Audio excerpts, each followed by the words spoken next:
So now that we've looked at the dangers of coaching around decision making and the variety of things that can be explored within decision making coaching, let's begin looking at some methods that do help to create a coaching space that truly serves the client in their own decision making process. Because again, the end of the coaching, the purpose of the coaching around decisions is not for us to just close this one decision, but to help this person have a sense of confidence and awareness of how to best make this decision and future decisions because of the transformation they gained from the coaching process. So, similar to agreement, the first option and method of coaching around decisions, similar to coaching around a session agreement or an overall coaching agreement, you want to help the client to surface their options and what the decision is, but then you want to go under the surface. If you think about that start model of setting the agreement or agenda, the transformation piece is meant to be explored thoroughly because what the surface level subject might be can often just be a symptom or just the tip of the iceberg of what's really deeply important to the client given this topic. So we ask questions like, what makes this so important for you today? What's making this top of mind for you? What difference would you want our work here to make in your life instead of just what's the problem we want to solve? So in a similar way, we want to take that same idea and apply it to thoroughly understanding what the real decision is. If a person's considering pursuing a promotion and asking for it, is this decision they're making really about making more money? Is it about having a sense of accomplishment? Is it about the impact they can make in an alternative position? What is the real decision at play? Because it's not just getting a promotion. It is, I want to be recognized as a growing professional. I want to have more security, and I know if I do not pursue a promotion and earn it, then I'm more at risk of being laid off when danger comes within the company.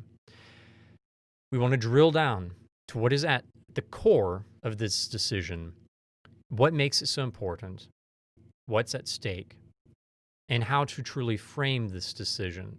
Sometimes even in the clear framing of the decision that it's an option between, let's say it's an option between just earning some extra money or not, that might create an awareness that, it's not as important to me. I'm a little bit more comfortable with the not earning the extra money. Or if there's a sense of, I need this pursuit of the promotion in order to demonstrate that I am a go-getter within my company. Even if I'm not going to get the promotion, it is worth it. In the framing of the decision, we might even come to the conclusion.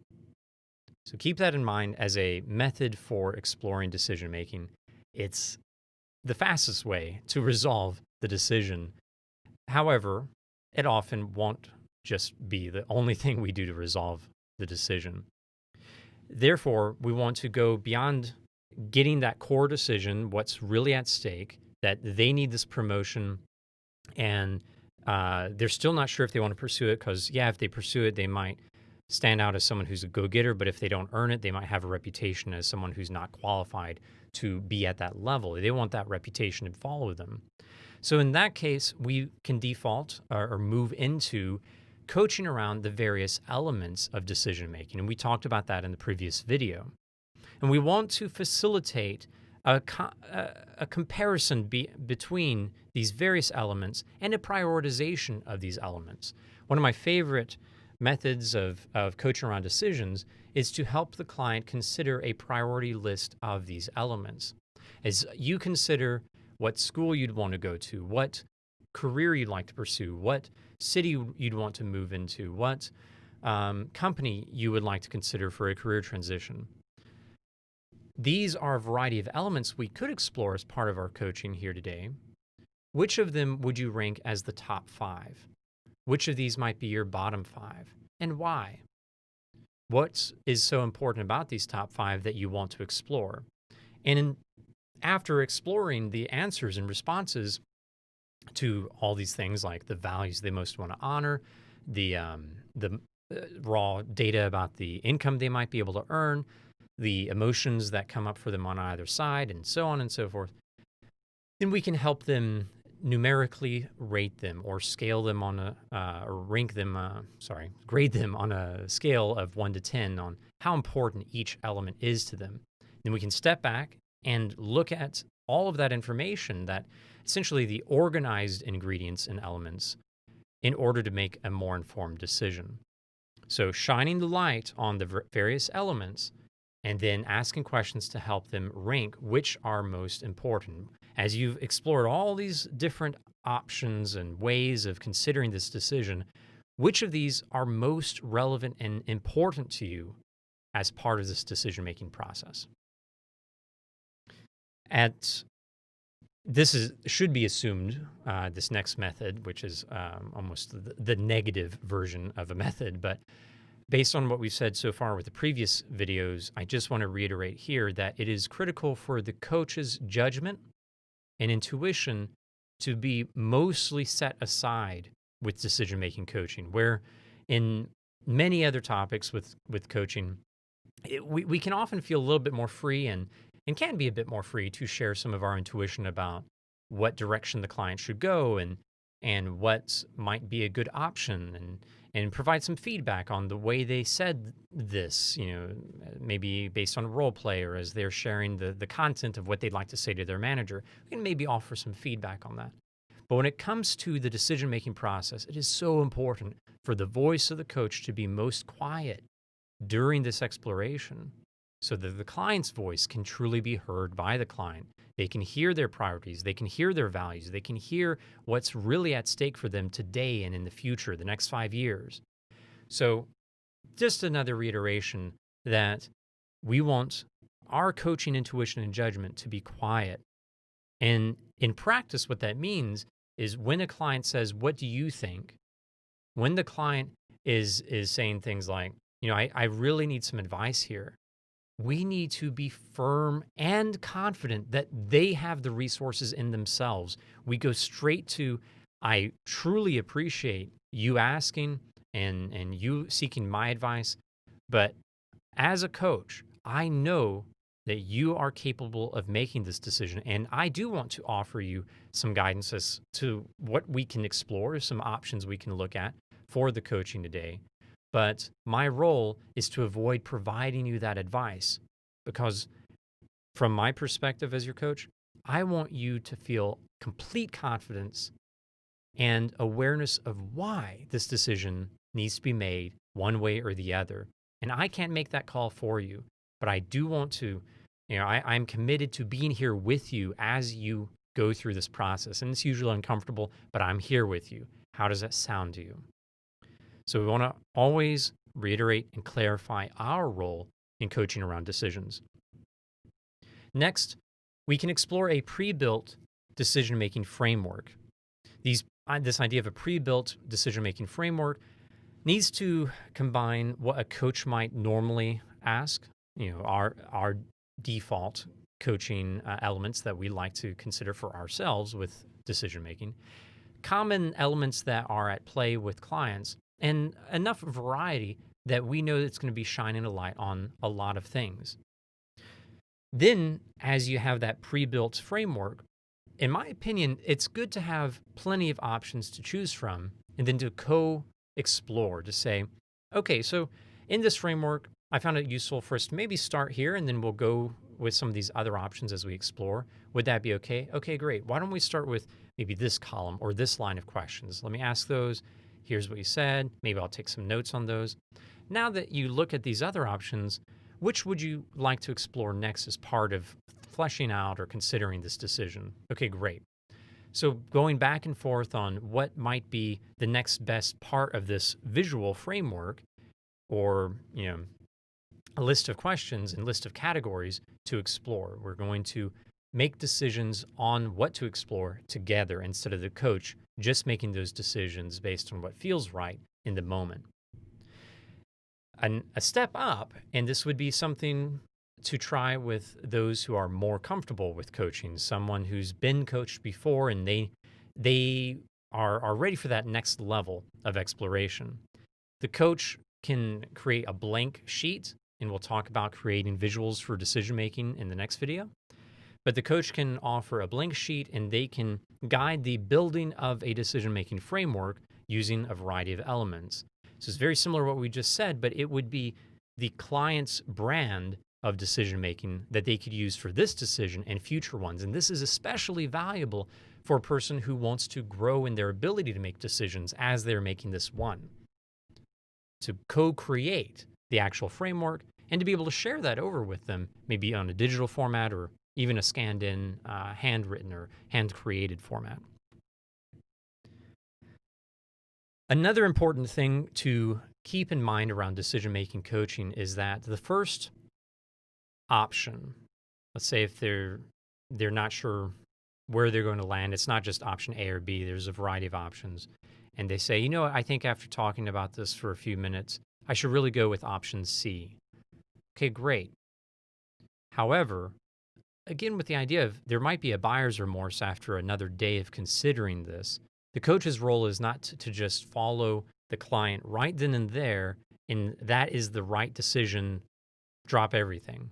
Instead, the coach's role is, with permission and partnership, to poke and prod that decision to help this person consider if it's truly their best.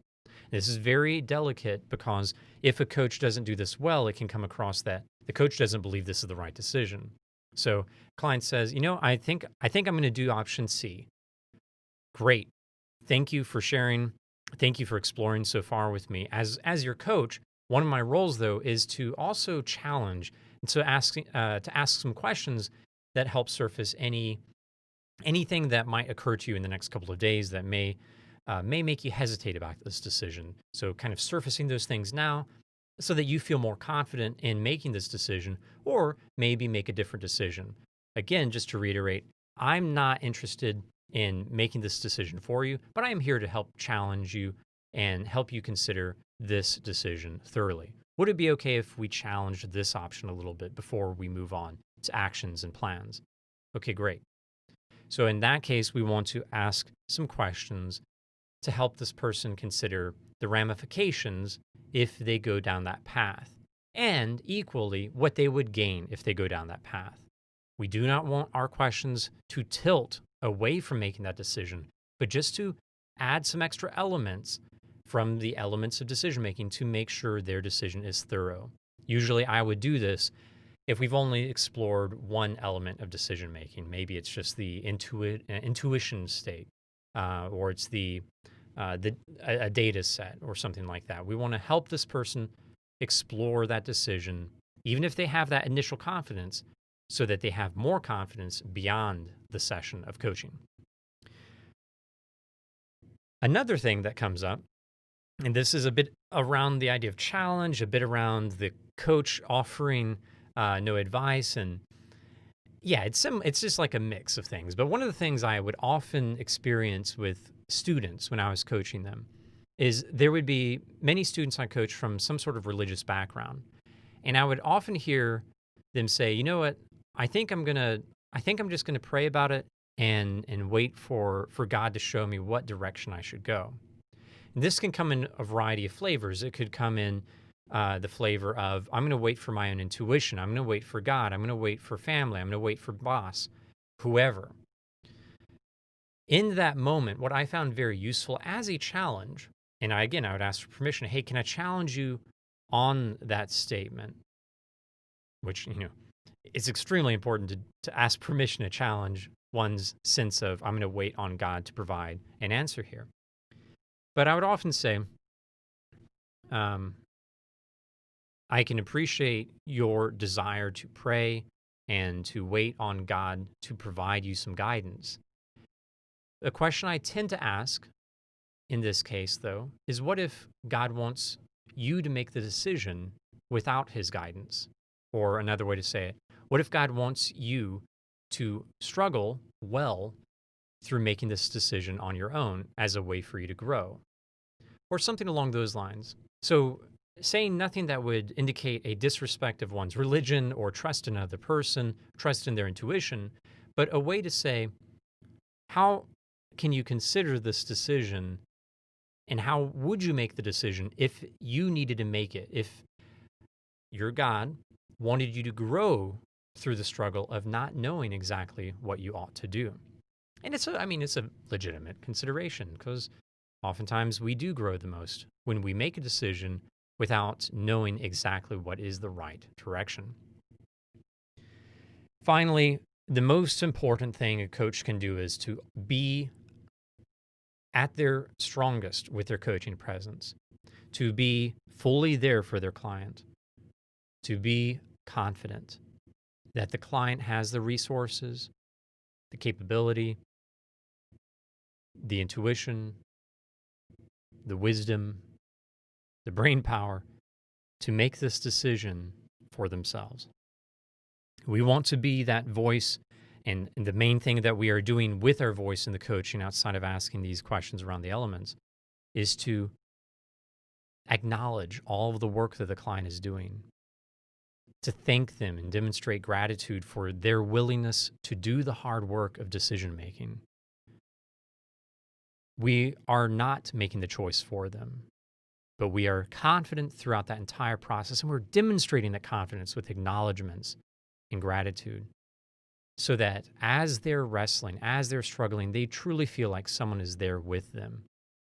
Coaching is not about helping the person feel comfortable or feel like there's going to be an easy solution or to get to that solution quickly. Coaching is about helping people through really hard, uncomfortable decisions and topics and challenges to feel safe and supported in making those decisions. So we want to be the person that the client needs in that moment, rather than offering them what we think they ought to do in that moment. It is their choice, but let's be there for our clients as they're making it. Thank you for tuning in. Hope this is helpful. This is something that I really do encourage you to take some time to practice on. I hope you're taking notes on this one, and you go back through the slides and write down some things you'd like to try in your own coaching around decision making. Next session, our next video, we're going to be looking at how to build and maybe even coach around sharing your screen using a visual framework for decision making. But keep up the good work, keep practicing, keep growing, and thank you for coaching.